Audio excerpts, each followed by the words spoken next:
manifestation de soutien au jeune Théo a rassemblé près de 300 personnes à Nantes hier. Une mobilisation très encadrée par la police. 20 gardes à vue étaient en cours jeudi matin. Jean-Michel Naguin.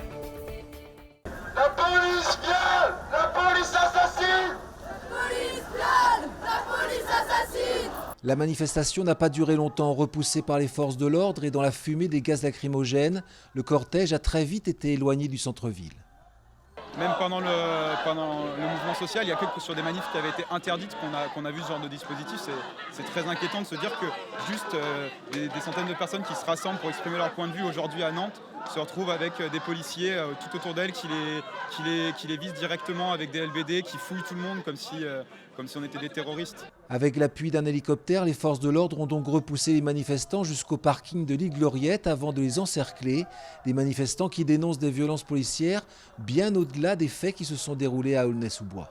Il y a un problème d'autant plus fort qu'on est à Nantes, et à Nantes il y a eu 5 personnes qui ont perdu un œil ou l'usage d'un œil suite à des tirs de balles en caoutchouc par la police ces dernières années.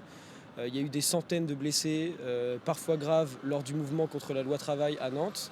Et là, ce soir, encore une fois, la manif a été interdite de fait par la police. Donc aujourd'hui, quand on s'insurge contre le viol d'un jeune homme par la police, voilà ce qui se passe. On est interdit de manifester par le préfet. Les manifestants ont été contrôlés, certains interpellés.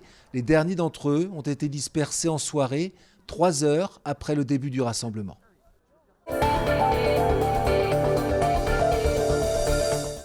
Depuis plus de 2 ans, les producteurs de lait dénoncent le prix d'achat de leurs matières premières et ils étaient mobilisés hier à Ancenis devant la laiterie Laïta. Banderoles et barrages filtrants pour tenter de se faire entendre devant l'usine Laïta à Ancenis. Une centaine de producteurs de lait s'est mobilisée contre la coopérative Terena.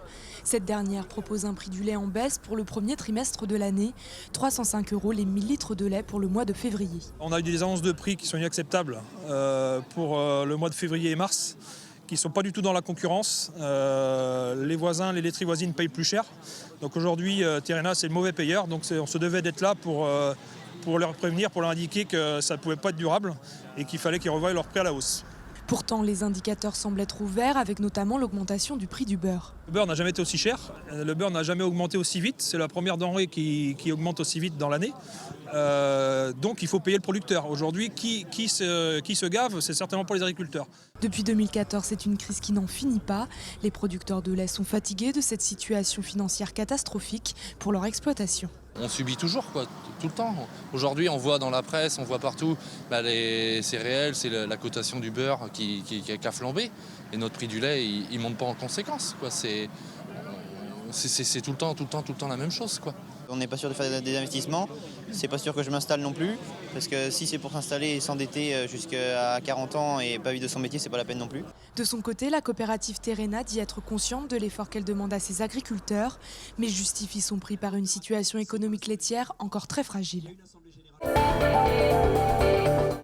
Avec 4 778 967 passagers accueillis en 2016, l'aéroport Nantes-Atlantique continue sa progression et affiche un trafic en augmentation de 8,7%. Sur les 5 dernières années, c'est une croissance de 47%, la plus forte des aéroports de province. En 2016, 5 nouvelles compagnies ont rejoint Nantes pour Bruxelles, Alger, Bordeaux, Londres et Munich. Elles sont désormais au nombre de 27, dont 8 low cost. Les destinations se répartissent ainsi, 47,5% au national, 46% en Europe et 6,5% à l'international. Les Nantais ont en effet boudé les destinations les plus lointaines avec une baisse de 16% au profit des pays européens. Sur l'île de Nantes, le projet de grand parc sur la rive sud-ouest va avoir des conséquences inattendues. Fermer un parking gratuit utilisé par de nombreux automobilistes du sud-ouest. L'endroit est présenté comme la vitrine de la future île de Nantes, un parc métropolitain à l'ouest de l'île Beaulieu. Actuellement, c'est un parking, 300 places gratuites, une aubaine pour les habitants du département qui viennent travailler à Nantes ou les habitués du hangar à bananes situé à 2 pas. Je trouve ça plutôt bien de verdir Nantes et son centre-ville, en tout cas la proximité de son centre-ville. En même temps, pour nous, usagers, ça va être encore une complication pour venir au travail, Et c'était fortement pratique de pouvoir garer sa voiture ici. Ça fait qu'on ne va plus avoir de parking gratuit, donc ça va commencer à être un petit peu embêtant et venir travailler, payer pour travailler, c'est un peu... C'est important parce que ça reste quand même un bon moyen de communication en disant qu'il y a quand même un grand parking. C'est un endroit assez festif, donc c'est important aussi de continuer dans cette dynamique, donc il faut trouver un compromis. Et ce compromis, c'est aux urbanistes de le trouver. Option. Le stationnement qui sera lié au parc pourra être mutualisé avec l'offre de stationnement qui va se constituer pour la desserte en stationnement du futur CHU.